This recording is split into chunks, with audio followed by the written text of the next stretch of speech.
Aa niye? Kimseyle bir geldi. Oy bu nedir? Ay kaçsın. Bu mumdarlardan kaçsın. Öldüm. Hara yok çıktı Zala dayanında bir.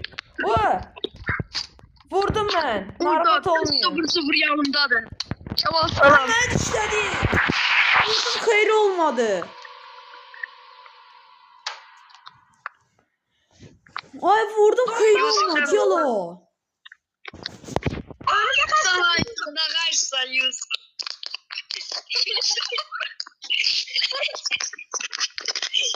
Her Yusuf ben arkama Aman cəhələ. Siz neçənci mərtəbədəsiz?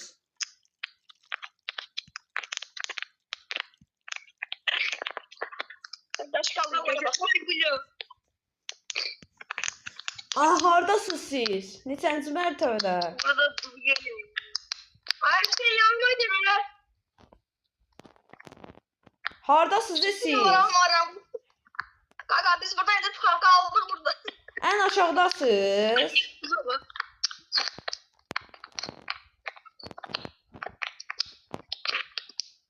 Hardasınız alı siz? Tamam gözüm ben seni yanıma gelmeye çalışıyorum. Mən də burada durmuşum sizi qoruyum. Birdən 0-0 SP gələcək. Seni korumalıydı sen bizi. Mənim heç olmasa silahım patronlandı. Sizdə heç patron yoxdur. Senin çalvar yox deyə yazığı. Şalvarsız kalmışım bana şalvar verin. Senin şalvarı yoxdur gəzir burada. Özüme bakmak isteyeceğim. Mən də bilə, məndə də şalvar yoxdur amma şalvarın pulunu buna verdim.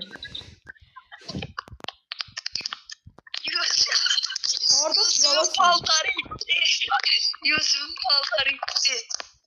Yusuf var son. Yusuf paltarı gitti. Amma qorxuram 0-0 SP gələcək. Sen de. Onu öldürmüş ya biz. Ben de değil. Utanmak kalacağım.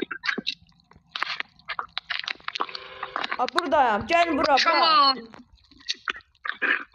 Neyini? Oy bildik.